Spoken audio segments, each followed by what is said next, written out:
Hello children, this is Poonam Bagga welcoming you once again in your maths class, and we are studying class 10th maths. In our previous video we started chapter 7 coordinate geometry. In that video we discussed all the previous basic concepts involved in coordinate geometry. Today we will learn to find the distance between any two points, and it is said to be distance formula. So basically, what is the distance between any two points? The distance between any two points in a plane is the length of the line segment joining them.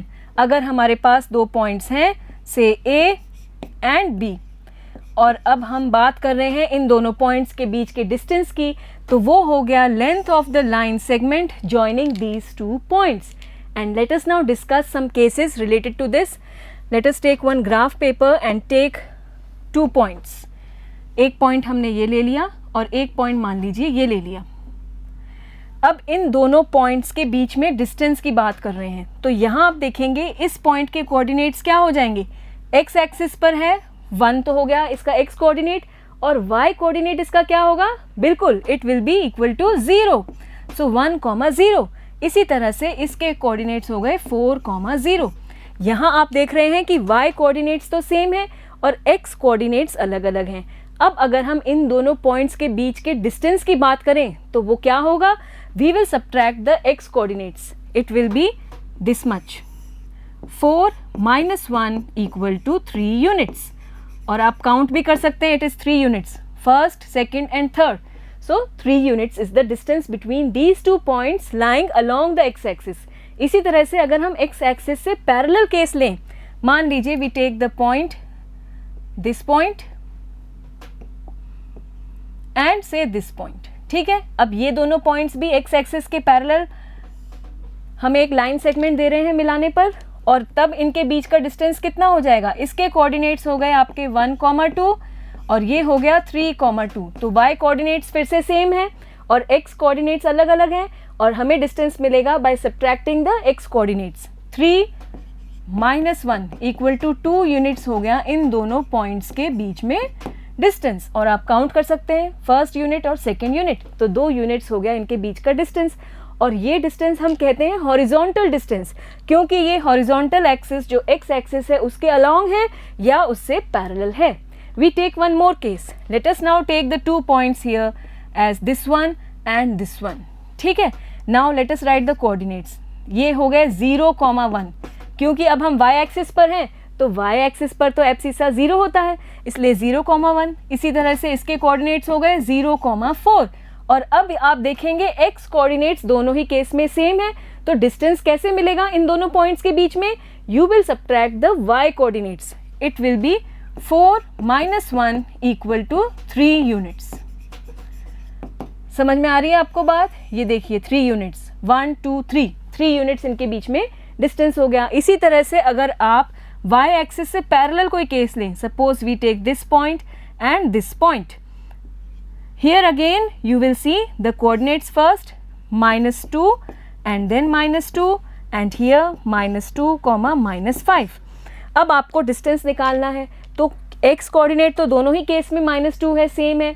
अब distance कैसे मिलेगा, Y coordinates को subtract करके. तो कैसे, देखिए आप यहाँ पर -2 में से -5 माइनस कीजिए, it will be equal to -2 + 5 = 3 units. तो ये डिस्टेंस आपका आ रहा है 3 यूनिट्स, और आप काउंट भी कर सकते हैं 1 2 3 यूनिट्स. ठीक है, so in this way we can find the distance between any two points, और ये डिस्टेंस कहलाएगा वर्टिकल डिस्टेंस, क्योंकि ये वर्टिकल एक्सिस के या तो अलोंग है या उससे पैरेलल हम बात कर रहे हैं. Now let us take one more case. Let us take one point here. Its coordinates are 1,1 and let me take one point here. यहाँ पर नंबर आ जाएगा आपका 5 वाई एक्सिस पर, और इस पॉइंट के कोऑर्डिनेट्स तब हो जाएंगे आपके 4,5. अब यहाँ पर कोई भी कोऑर्डिनेट्स सेम नहीं है दोनों ही पॉइंट्स के केस में. इसके हैं 1,1 और ये है 4,5. तो ऐसे केस में हम इन दोनों के बीच में डिस्टेंस कैसे फाइंड आउट करेंगे. ऑब्वियसली इन दोनों को हमें ज्वाइन करना होगा. ये लाइन सेगमेंट हो गया ये डिस्टेंस, इनको नाम भी दे देते हैं P और Q. बताइए अब कैसे निकालें, ये तो अब स्लांटिंग लाइन हो गई. तो ऐसे केस में हम पहले इनके बीच में निकालेंगे ये हॉरिजॉन्टल डिस्टेंस। हॉरिजॉन्टल डिस्टेंस कैसे मिलेगा? ये डिस्टेंस इन दोनों पॉइंट्स के बीच में, वो कैसे? देखिए यहाँ से x कोऑर्डिनेट हो गया 1 और यहाँ से y कोऑर्डिनेट आपका बन रहा है 4। तो पहले हम यहाँ पे निकालेंगे हॉरिजॉन्टल डिस्टेंस इन दोनों पॉइंट्स के बीच में, और ये हमें मिलेगा x कोऑर्डिनेट्स को माइनस करके, ठीक है। It will be 4 - 1 = 3 units. तो ये डिस्टेंस आपका हो गया 3 यूनिट्स, ठीक है। This distance it is 3 units. अब हम बात करेंगे वर्टिकल डिस्टेंस की, दोनों पॉइंट्स के बीच में वर्टिकल डिस्टेंस, वो कैसे मिलेगा हमें? वर्टिकल डिस्टेंस के लिए हम y कोऑर्डिनेट्स को माइनस करेंगे, हॉरिजॉन्टल डिस्टेंस के लिए हम x कोऑर्डिनेट्स को माइनस कर रहे थे। वर्टिकल डिस्टेंस इन दोनों ही पॉइंट्स के बीच में निकालने के लिए y कोऑर्डिनेट्स को सब्ट्रैक्ट करेंगे। देखिए इसका y कोऑर्डिनेट है 5 यूनिट्स और इसका है 1 यूनिट्स, और ऐसा करने पर हमें ये वाला वर्टिकल डिस्टेंस दोनों के बीच में जो है ये समझ में आ जाएगा। So we write it equal to 5 - 1 = 4 units. So this is your vertical distance which is 4 units, ठीक है। हॉरिजॉन्टल डिस्टेंस कैसे मिला हमें इन दोनों पॉइंट्स के बीच में? हम बात कर रहे हैं ये पॉइंट P और Q की, इन दोनों के बीच में हॉरिजॉन्टल डिस्टेंस तो हमें मिलेगा x कोऑर्डिनेट्स को माइनस करने से, और वर्टिकल डिस्टेंस मिलेगा y कोऑर्डिनेट्स को माइनस करने से। अब आप देखेंगे कि ये एक राइट एंगल ट्राइंगल बन रहा है यहाँ पर, जिसका कि हमें परपेंडिकुलर और बेस दोनों पता है। तो अब जो निकालना है PQ वो इस ट्राइंगल का हाइपोटेन्यूस हो गया, और पाइथागोरस थ्योरम यूज करते हुए हम इजीली ये PQ की लेंथ निकाल सकते हैं। पाइथागोरस थ्योरम से हमें पता है क्या कहते हैं? It is hypotenuse square equal to perpendicular square plus base square, ये होता है। और इस केस में हमारा जो बेस हो गया वो तो आपका हो गया हॉरिजॉन्टल डिस्टेंस, और जो हाइट है या परपेंडिकुलर है वो आपका हो गया vertical distance. So in this case the hypotenuse will be equal to √ horizontal distance square which is 3 in this case. देखिए आप 3 यूनिट्स है हॉरिजॉन्टल डिस्टेंस इन दोनों पॉइंट्स के बीच में, सो 3 square plus the vertical distance square. Vertical distance in दोनों पॉइंट्स के बीच में हो गया 4 units, so it will be 4 square. This will be nothing but 9 + 16 = √25. This will be equal to 5 units. So the distance between these two points will be 5 units, which is the hypotenuse of this triangle. तो ऐसे case में हम Pythagoras theorem use करते हुए ये distance find out कर सकते हैं। तो पहले हमने क्या किया? हॉरिजॉन्टल डिस्टेंस फाइंड आउट किया by subtracting the x coordinates, फिर हमने वर्टिकल डिस्टेंस फाइंड आउट किया by subtracting the y coordinates, और तब पाइथागोरस थ्योरम यूज करते हुए हमने ये डिस्टेंस PQ फाइंड आउट किया। So now let us generalise this result. Let us take 2 points P, the coordinates be x1 and y1, और एक पॉइंट लेते हैं Q जिसके कोऑर्डिनेट्स हैं सपोज x2, y2, और अब हम इन दोनों के बीच में ये डिस्टेंस निकालना चाह रहे हैं, ठीक है। तो डिस्टेंस निकालने के लिए पहले हम इन दोनों के बीच में हॉरिजॉन्टल डिस्टेंस निकालते हैं, और वो कैसे निकालते हैं अभी हमने आपको बताया कि by subtracting the x coordinates. x coordinates को सब्ट्रैक्ट कीजिए। Q का x कोऑर्डिनेट है x2 और P का है x1, तो हो गया ये x2 - x1। जब आप यहाँ से परपेंडिकुलर ड्रॉप करेंगे तो ये तो हो गया x2, और यहाँ से ड्रॉप करेंगे ये होगा x1। तो ये इन दोनों का डिस्टेंस जो होगा डिफरेंस करके आएगा, हमें इनका डिस्टेंस मिलेगा x2 - x1। ये हो गया इन दोनों पॉइंट्स P और Q के बीच में हॉरिजॉन्टल डिस्टेंस। इसी तरह से हम निकालेंगे vertical distance between these 2 points. उसके लिए हम सब्ट्रैक्ट करेंगे y कोऑर्डिनेट्स को। अब आप देखिए Q का y कोऑर्डिनेट है y2 और P का y कोऑर्डिनेट है y1, तो ये हो गया y2 - y1, आप देखेंगे y2 तो कहाँ से मिल रहा है, जब हम y एक्सिस पे परपेंडिकुलर ड्रॉप कर रहे हैं तो ये हो गया q का कोऑर्डिनेट, y कोऑर्डिनेट, और जब हम यहाँ से ड्रॉप कर रहे हैं तो ये हो गया y1. This is the vertical distance between p and q and this is the horizontal distance between p and q. ये डिस्टेंस आपका हो गया x2 माइनस x1 और ये वर्टिकल डिस्टेंस हो गया आपका y2 माइनस y1. बस अब हमें परपेंडिकुलर मिल गया, बेस मिल गया, इस ट्राइंगल का हाइपोटेन्यूज निकालना है using the Pythagoras theorem. And so we can write here using Pythagoras theorem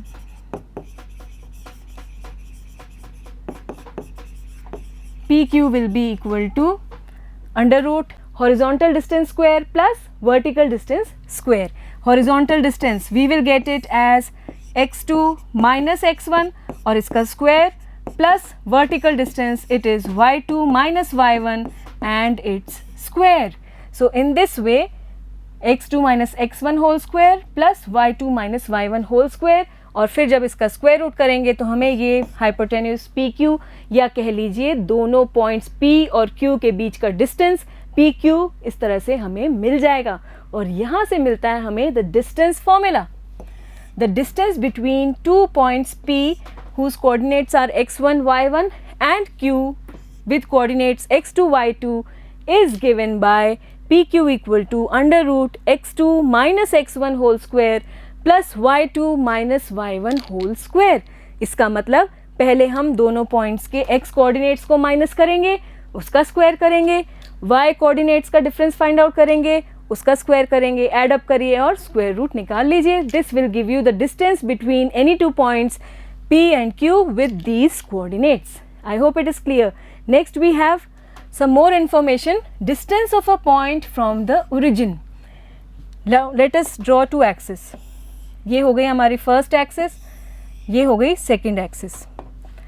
this is your origin. और अब अगर हमारा कोई पॉइंट है P जिसके कोऑर्डिनेट्स है x, y, तो ओरिजिन से ये जो डिस्टेंस निकाल रहे हैं ये कैसे निकलेगा.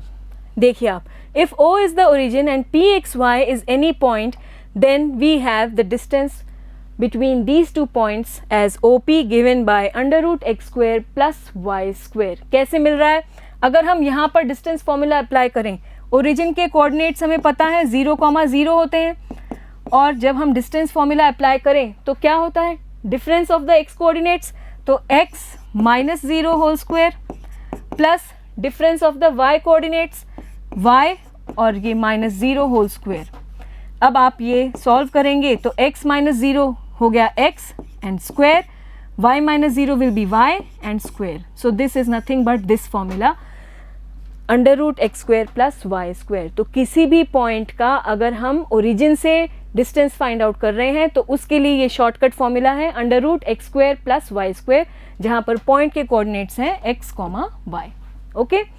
Also this distance can be written as, ये जो डिस्टेंस फॉर्मूला है इसी फॉर्मूले को हम इस तरह से भी ले सकते हैं under root x1 minus x2 whole square plus y1 minus y2 whole square. अभी इसमें क्या लिया है हमने, x2 माइनस x1 और y2 माइनस y1. आप इसको ले सकते हैं x1 minus x2 plus y1 minus y2. आप इस तरह से भी ले सकते हैं. वो इसलिए कि जब हम डिस्टेंस फाइंड आउट करते हैं, देखिए तो डिस्टेंस के केस में अगर आप a से b के बीच में डिस्टेंस ले रहे हैं तो अगर आप a से b जाएं तो भी वही डिस्टेंस रहेगा और b से a आएँ तब भी वही डिस्टेंस रहेगा. जो डिस्टेंस का मैग्नीट्यूड है वो तो सेम ही रहेगा ना, चाहे आप यहाँ से वहाँ काउंट करें चाहे आप पीछे से आगे आएँ, डिस्टेंस का मैग्नीट्यूड तो सेम रहेगा, सिर्फ साइन चेंज होगा. और अगर आप एल्जेब्रिकली भी सोचें, अगर मान लीजिए x2 माइनस x1 की वैल्यू है 5 और x1 माइनस x2 की क्या हो जाएगी फिर वैल्यू, -5 हो जाएगी. और ऐसे केस में जब आप स्क्वायर करेंगे, दोनों ही केस में मान लीजिए स्क्वायर करते हैं तो आंसर तो सेम ही आता है 25, दोनों ही केस में सेम आंसर आएगा. तो अगर हम x2 माइनस x1 लें या x1 माइनस x2 लें और स्क्वायर तो हमें करना ही है, both ways we will get the same answer, the distance with its magnitude will be same. तो हम ये जो फॉर्मूला है distance formula under root x2 minus x1 whole square plus y2 minus y1 whole square. इसी फॉर्मूले को ये भी ले सकते हैं x1 minus x2 whole square plus y1 minus y2 whole square. तो अगर आप एग्जाम में ये लिखेंगे तो भी आपका बिल्कुल सही आंसर होगा। So now here we can take one break and do some questions.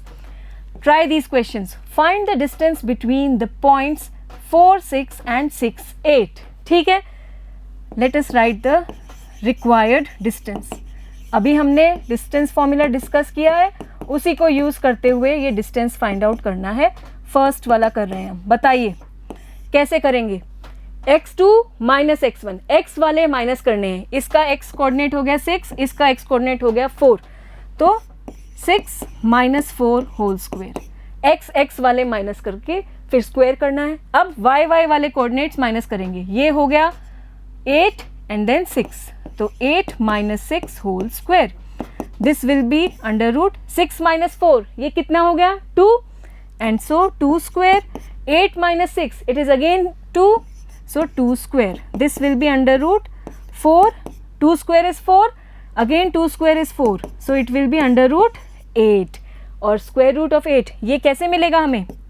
8 को आप जानते हैं, अगर फैक्टर्स करें it will B 2 into 2 into 2। इसका पेयर बन रहा है, ये बाहर आ जाएगा पेयर में से एक, और जिसका पेयर नहीं बन रहा वो स्क्वायर रूट के अंदर ही रहेगा। Getting it. तो इस तरह से फर्स्ट पेयर के बीच में डिस्टेंस हो गया आपका 2√2 यूनिट्स। Is it okay. इसी तरह से सेकेंड केस में भी हम डिस्टेंस फाइंड आउट कर सकते हैं। Let me make some space. Second के केस में required distance using the distance formula, बताइए कैसे मिलेगा। अंडर रूट, फिर से हम x कोऑर्डिनेट्स को पहले माइनस करेंगे। यहाँ से 6 माइनस, और ये हो गया -5, तो इस बार 2 बार माइनस दिख रहा है हमें बीच में। एक माइनस तो फॉर्मूले का है और एक माइनस इस कोऑर्डिनेट का है। प्लस अब हम माइनस करेंगे y कोऑर्डिनेट्स को। यहाँ से 4 माइनस, ये आ गया आपका y कोऑर्डिनेट -3 और स्क्वायर। देखिए x2 माइनस x1, ये हो गया x2 minus x1 whole square, समझ रहे हैं आप। प्लस ये क्या हो गया y2 minus y1, y2 minus y1 whole square, और फिर साथ में under root. I hope you are connecting it with the formula. Now simply solve it. It will be under root 6 minus minus हो जाएगा +5 होल स्क्वायर, और यहाँ भी 4 minus minus +3 whole square. This will give you under root 11 square plus 4 + 3 is 7, so 7 square. 6 + 5 is 11 and 4 + 3 is 7. This will be under root 121 plus 49. Under root 9 and 1 it's 10, 1 carried, it will be 7 and 1, 170. And if you now find the factors, prime factors करें अगर आप, तो ये हो जाएगा 17 into 2 into 5. तो यहाँ पे किसी का भी पेयर नहीं बन रहा है, so the answer will be as it is √170 units. This is the distance between these 2 points. फिर बात हो रही है इस पॉइंट की डिस्टेंस की ओरिजिन से, और अब यहाँ पे ये फॉर्मूला अप्लाई होगा, √x² प्लस y²। तो डायरेक्टली हम ये निकाल सकते हैं, √x² यानी 5² प्लस y² के लिए हम लिखेंगे -12 whole square. So this will be √25 plus -12 का स्क्वायर हो जाएगा आपका 144। याद रखिएगा, कई स्टूडेंट्स ये स्क्वायर करके -144 लिखते हैं, तो स्क्वायर कभी भी नेगेटिव नहीं होता है। किसी भी इंटीजर का स्क्वायर हमेशा ही पॉजिटिव होगा। -12 इंटू -12, तो माइनस माइनस प्लस हो जाएगा, और 12 into 12 it will be 144। So this will be √169 equal to 13 units, क्योंकि स्क्वायर रूट ऑफ 169 इज 13। तो इस तरह से हमने यहाँ पर ओरिजिन से जब डिस्टेंस निकालना है तो शॉर्टकट फॉर्मूला यूज कर लिया है। Is it okay? तो I hope now you are perfect in finding the distance between any two given points, and some applications are there for this formula. To understand those applications, first we need to understand what are collinear points. Collinear points are the points that lie on the same straight line. एक ही line में जो points लाई करें, देखिए यहाँ पर ए, B और सी तीनों पॉइंट्स को जब हमने ज्वाइन किया तो एक स्ट्रेट लाइन मिल रही है, तो तीनों पॉइंट्स एक स्ट्रेट लाइन पर लाई कर रहे हैं, ऐसे पॉइंट्स को हम बोलते हैं कॉलिनियर पॉइंट्स। अभी हम यूज करेंगे ये वर्ड्स, तो यहाँ पर इसलिए ये समझना जरूरी है। Next we take non collinear points. 3 or more points, if they do not lie on the same straight line, they are said to be non-collinear points. अगर एक straight line में ये points lie न करें तो हम उन्हें कहते हैं non-collinear points. देखिए आप P, Q, R, S अगर हम इन्हें join करें तो straight line नहीं मिल रही है, हमें नहीं मिल रही ना, तो ये non-collinear points कहलाते हैं जो एक straight line में lie नहीं करते हैं। यहाँ पर ये लाइन वर्ड बीच में छिपा हुआ है, तो नॉन कॉलिनियर जो एक लाइन में नहीं है, और ये लाइन वर्ड छिपा हुआ है जो एक ही लाइन में है, सो कॉलिनियर। ठीक है, now we discuss the applications of distance formula, the uses of distance formula, and the first use is to check the collinearity of 3 given points using distance formula. आपको 3 पॉइंट्स दे दिए जाएंगे along with their coordinates, और आपसे पूछा जा सकता है कि क्या तीनों पॉइंट्स कॉलिनियर हैं या नहीं। इसका मतलब क्या तीनों एक स्ट्रेट लाइन में लाई करते हैं या फिर नहीं। Suppose A with coordinates x1 y1, b x2 y2 and c x3 y3 be 3 points in a plane. ठीक है, एक पॉइंट हो गया ये a, दूसरा पॉइंट हो गया ये b, और तीसरा पॉइंट हो गया ये c। a के कोऑर्डिनेट्स हमने ले लिए x1 y1, b के हैं x2 y2 और c के हैं x3 y3। Now we want to check whether these 3 points are collinear or not, एक ही लाइन में लाई कर रहे हैं या नहीं। तो इसके लिए फर्स्ट स्टेप तो ये रहेगा कि तीनों डिस्टेंस निकाल लिए आप, ए बी, बी सी और ए सी, यूजिंग द डिस्टेंस फॉर्मूला। इसीलिए ये एप्लीकेशन है डिस्टेंस फॉर्मूले का। पहले आप डिस्टेंस फॉर्मूला यूज करते हुए ये डिस्टेंस ए बी निकालेंगे, फिर डिस्टेंस बी सी निकालेंगे, और फिर सीधा डिस्टेंस ए सी भी निकालिएगा ए और सी के बीच में using the distance formula.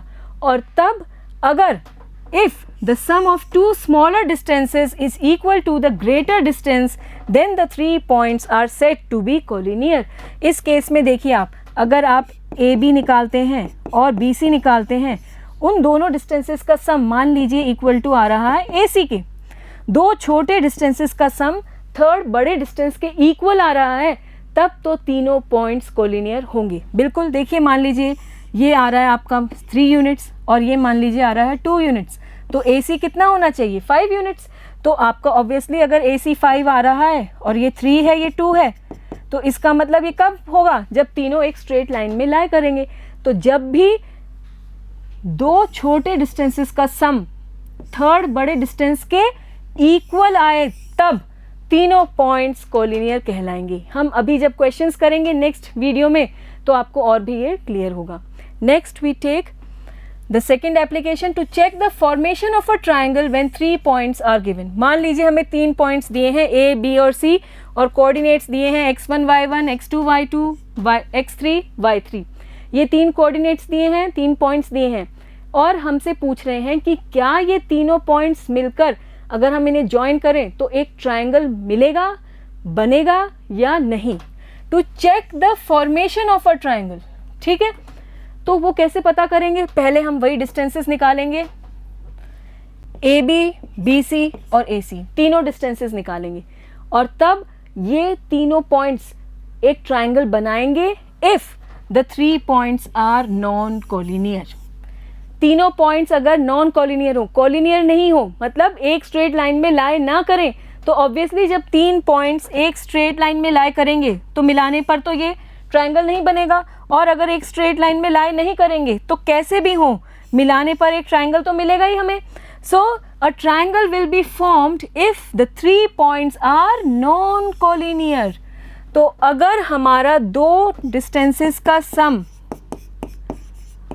Third distance जो कि बड़ा डिस्टेंस है उसके इक्वल नहीं है, तब वो पॉइंट्स कहलाएंगे नॉन कोलिनियर। कोलिनियर कब कहलाते हैं, जब दो छोटे डिस्टेंसेस का सम बड़े डिस्टेंस के इक्वल हो। ये देखिए इक्वल हो तभी तो वो कोलिनियर कहलाते हैं, और अगर ये सम इक्वल ना हो थर्ड बड़े डिस्टेंस के, तो ऐसे केस में पॉइंट्स होंगे नॉन कोलिनियर।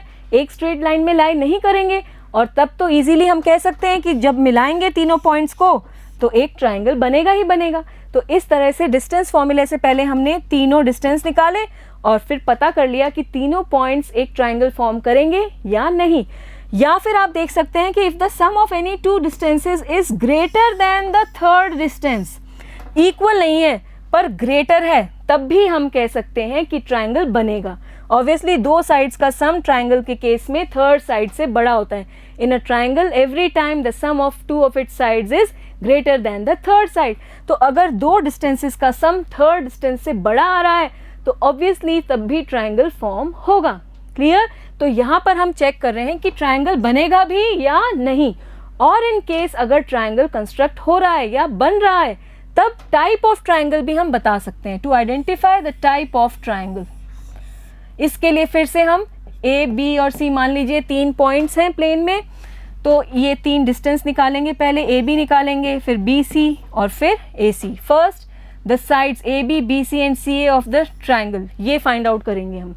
ठीक है, यूजिंग द डिस्टेंस फॉर्मूला। ये साइड्स हो गई, डिस्टेंस हो गया, एक ही बात है। ए और बी के बीच का जो डिस्टेंस है वो इस ट्राइंगल की एक तरह से साइड ही तो हो गई। इसी तरह से ये जो बी सी डिस्टेंस है, यूजिंग द डिस्टेंस फॉर्मूला जब हम निकालेंगे तो ये इस ट्राइंगल की साइड हो गई, और ऐसे ही थर्ड साइड हो गई ए सी। अब हमसे पूछा है कि कौन से टाइप का ट्राइंगल बनेगा, तो obviously if all the 3 sides और distances are equal then the triangle will be equilateral. जब हम डिस्टेंस फॉर्मूले से ये तीनों ही साइड्स निकालेंगे, अगर तीनों डिस्टेंस या तीनों साइड्स इक्वल आएंगी तब तो कौन सा ट्राइंगल कहलाएगा? Equilateral triangle, as it is written here. If any 2 sides are equal the triangle will be isosceles. अगर 2 साइड्स इक्वल निकलेंगी या कह लीजिए 2 डिस्टेंस इक्वल निकलेंगे यूजिंग द डिस्टेंस फॉर्मूला, तब हम कह सकेंगे कि वो ट्राइंगल है isosceles triangle. And if the square of the greatest side is equal to the sum of the squares of the 2 smaller sides or other 2 smaller sides, then the triangle will be a right angled triangle by Pythagoras theorem। हमने फिर से ये 3 distance तो निकाल ही लिए हैं, ए B, B C और सी। अब इन 3 में से जो 2 छोटे डिस्टेंस निकलेंगे, मान लीजिए कि ये दोनों छोटे डिस्टेंस हैं और ये ए सी बड़ा डिस्टेंस है, और अगर ये दोनों छोटे डिस्टेंसेस का स्क्वायर इक्वल आ जाए बड़े डिस्टेंस के स्क्वायर के, तो बाय पाइथागोरस थ्योरम हम कह सकेंगे कि ये ट्राइंगल एक राइट एंगल्ड ट्राइंगल होगा। हम यहाँ यही तो पता कर रहे हैं कि जब 3 पॉइंट्स को मिलाने से एक ट्राइंगल बन रहा है तो वो किस तरह का ट्राइंगल होगा। तो यहाँ पर हम डिस्टेंस फॉर्मूले से पहले तीनों साइड्स निकालेंगे इस ट्राइंगल की, और फिर हम देखेंगे अगर तीनों साइड्स इक्वल हैं तो इक्विलैटरल ट्राइंगल होगा, अगर 2 ही साइड्स इक्वल हैं तो आइसोस्केलेस ट्राइंगल कहलाएगा, और अगर कोई भी साइड इक्वल तो नहीं दिख रही है लेकिन हम देख रहे हैं कि सबसे बड़ी साइड का स्क्वायर इक्वल आ रहा है छोटी 2 साइड्स के स्क्वायर के सम के, तब हम कह सकेंगे कि वो एक राइट एंगल्ड ट्राइंगल होगा। Is it okay? Next, if we are given 4 points to identify the type of quadrilateral. अब अगर हमें 4 पॉइंट्स दिए हों ए, बी, सी और डी, और उनके कोऑर्डिनेट्स हों x1 y1, x2 y2, x3 y3 और x4 y4, तब ऐसे केस में हमसे पूछा जाए अगर कि what will be the type of quadrilateral, तो पहले हम डिस्टेंस फॉर्मूले से ये जो क्वाड्रिलैटरल बन रहा है इसकी चारों साइड्स निकालेंगे। एक तरह से हम डिस्टेंस निकाल रहे हैं 2 लगातार आने वाले पॉइंट्स के बीच में। पहले हम ए और बी के बीच में डिस्टेंस निकालेंगे यूजिंग द डिस्टेंस फॉर्मूला, और तब हमें साइड मिल जाएगी ए बी। इसी तरह से डिस्टेंस फॉर्मूला यूज़ करते हुए साइड बी सी निकालेंगे, साइड सी डी और फिर साइड डी ए निकालेंगे। Then we will find the 2 diagonals also, ये एक डायगनल बी डी और दूसरा डायगनल ए सी, ये भी निकालेंगे यूजिंग द डिस्टेंस फॉर्मूला। क्योंकि कोऑर्डिनेट्स तो हमें चारों पॉइंट्स की पता है तो ईजिली हम डिस्टेंस फॉर्मूला यूज़ करते हुए ये 6 डिस्टेंसेस निकालेंगे, फर्स्ट, सेकंड, थर्ड, फोर्थ। 4 तो साइड्स और 2 डायगनल्स। 4 साइड्स निकालेंगे, 2 डायगनल्स निकालेंगे। कब? जब हमसे पूछा जाए टाइप ऑफ क्वाड्रिलैटरल।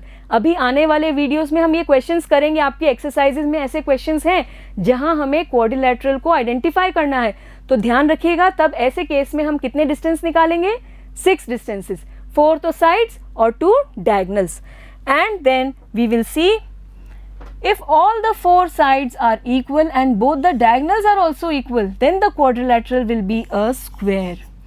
अगर साइड्स चारों इक्वल हैं, दोनों डायगनल्स भी इक्वल हैं, तब वो क्या होगा, एक स्क्वायर. आप देख सकते हैं कि अगर हम एक स्क्वायर ड्रॉ करें तो आपको दिखेगा कि इस केस में चारों साइड्स भी इक्वल होती हैं और दोनों डायगनल्स भी इक्वल होते हैं. तो ये हो जाएगा square. If all the four sides are equal but both diagonals are not equal, then the quadrilateral is a rhombus. Let me draw one rhombus also.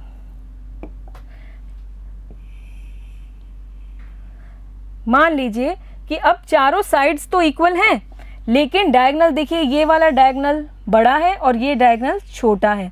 तो अगर चारों साइड्स तो इक्वल हो लेकिन डायगनल इक्वल ना हो, but the diagonals are not equal, तब वो क्वाड्रिलेटरल क्या कहलाएगा, rhombus.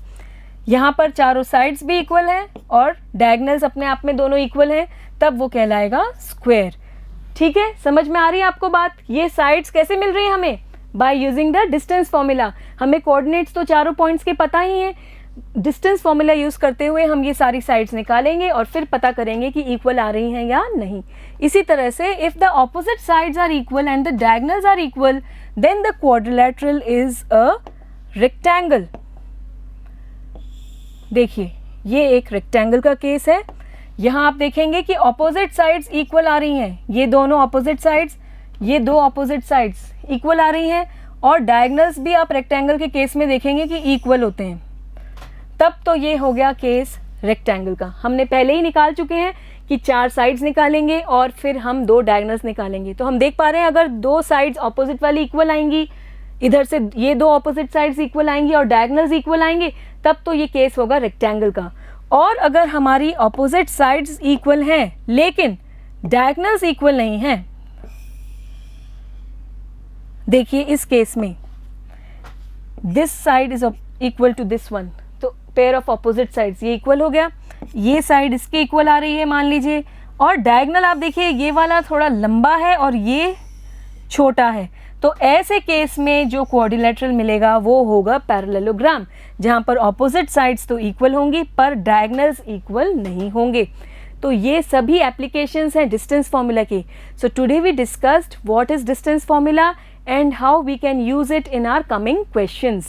I hope everything is clear. Let us recall once again how we find the distance between any two points. Let us take 2 points P and Q. P and Q. और P के coordinates हैं x1, y1 और Q के coordinates हैं x2, y2. तो distance कैसे मिलेगा? It will be equal to, first subtract the x coordinates. x2 minus x1, दोनों पॉइंट्स के x कोऑर्डिनेट सब्ट्रैक्ट करेंगे, plus subtract the y coordinates y2 minus y1, square it, then add and then find the square root. इस तरह से under root x2 minus x1 whole square plus y2 minus y1 whole square, इससे हमें distance मिलेगा between any two points P and Q with these coordinates. We will be using this formula again and again in our coming videos. Till then, go through this video and remember this. Okay? Goodbye for now.